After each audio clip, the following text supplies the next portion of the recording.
A heating element using nichrome connected to a 230 volt supply draws an initial current 3.2 ampere which settles after a few seconds to a steady value of 2.8 ampere.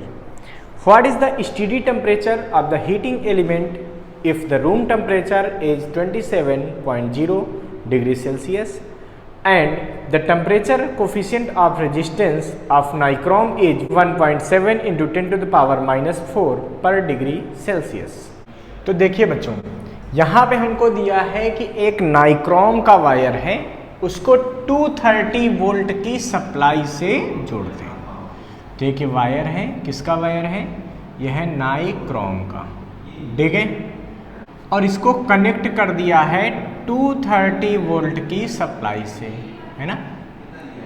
अच्छा, तो इन्होंने कहा जब connect किया है तो इसका उस समय टेम्परेचर T1 है और T1 की वैल्यू हमको दिया है 27 degree Celsius initial temperature.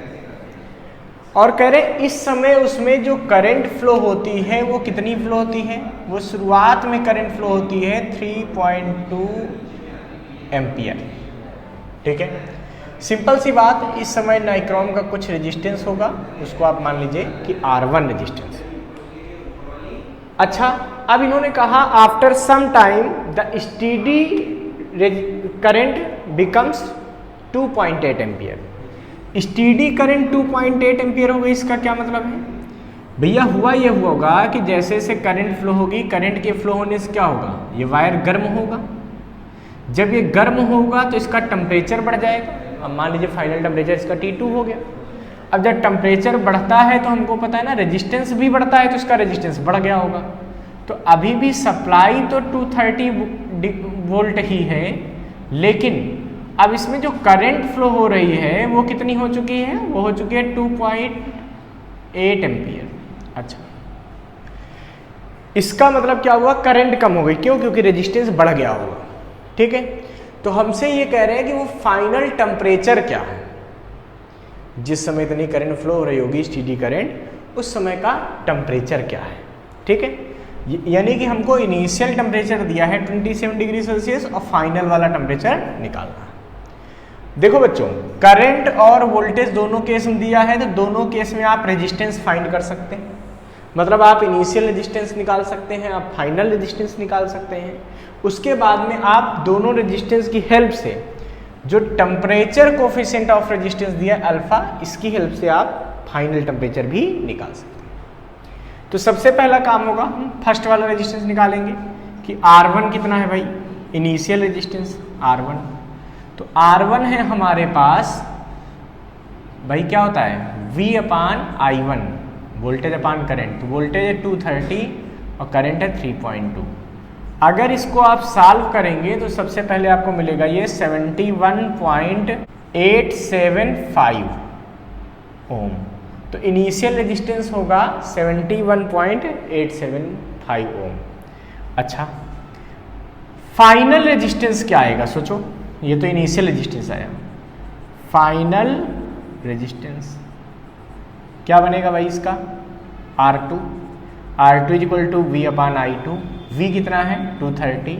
I2 कितना है? 2.8। इसको जब आप सॉल्व करोगे तो ये बच्चों मिलेगा आपको 82.14 ओम। तो ये मिलेगा आपको 82.14। ये फाइनल रेजिस्टेंस आ गया।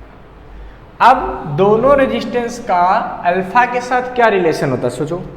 तो ये फार्मूला आपको एनसीईआरटी में भी गिवन है। क्या दिया है? From R2 is equal to R1 1 plus alpha T2 minus T1। ये फार्मूला आपको एनसीईआरटी में गिवन है कि अगर T1 टेम्परेचर पे रेजिस्टेंस R1 है, T2 पे रेजिस्टेंस R2 है, तो ये फार्मूला होता है। यहाँ पे T2 है फाइनल टेम्परेचर जो कि हमको निकालना है, क्योंकि इस टेम्परेचर पे रेजिस्टेंस 82 हो गया, पहले वाले टेम्परेचर पे रेजिस्टेंस इतना था। तो R1 पहले वाला resistance, R2 final resistance, T2 final temperature और T1 इनिशियल टेम्परेचर। फटाफट वैल्यू पुट कर दो सारी। R2 कितना है भैया? 82.14 is equal to 71.875 1 plus alpha, alpha की वैल्यू 1.7 इंटू 10 की पावर -4 और T2 माइनस T1। ठीक है, अब देखिए बच्चों यहाँ पे क्या कर सकते हैं, इसे इधर डिवाइड कर दें तो ये क्या बचेगा 82.14 upon 71.875 is equal to 1 plus 1.7 into 10 to the power -4 T2 minus T1। देखो बच्चों, इससे इसको डिवाइड करो, जब डिवाइड करोगे तुम्हें क्या मिलेगा, ये मिलेगा 1.143 is equal to 1 plus 1.7 into 10 to the power -4 T2 minus T1। ठीक है, इसको इधर ले जाओ, घटा लो, सब्ट्रैक्ट कर लो, फिर देखो क्या बचता है। ठीक है, इधर लाओगे घटेगा तो क्या बचेगा हमारे पास, ये बचेगा 1.7 into 10 to the power -4 T2 minus T1।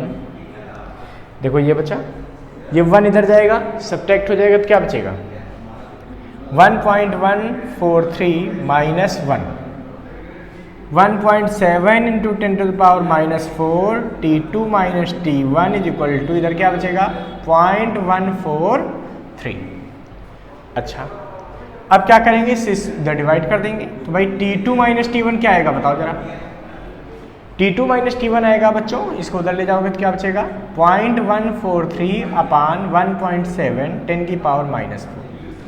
देखो -4 है, ऊपर ले जाओगे 10 पावर +4 हो जाएगी, यानी कि T2 माइनस T1 हो जाएगा, 10 पावर ऊपर गया +4 हो गया तो बचेगा 1430। देखो 10 पावर 4 को बिल्कुल 10,000 से मल्टीप्लाई कर दिया, अब इन अपान में 1.7, इसको डिवाइड करेंगे तो बच्चों हमें क्या मिलेगा, ये मिलेगा हमें 841। अब देखिए यहाँ से क्या बचेगा बच्चों, ये बचेगा T2 is equal to 841 plus T1, T1 की वैल्यू पुट कर दो, T1 कितना दिया था 27 डिग्री सेल्सियस, तो क्या बचेगा भाई, ये आ जाएगा 841 प्लस 27, यानी कि T2 की वैल्यू हो जाएगी 868 डिग्री सेल्सियस।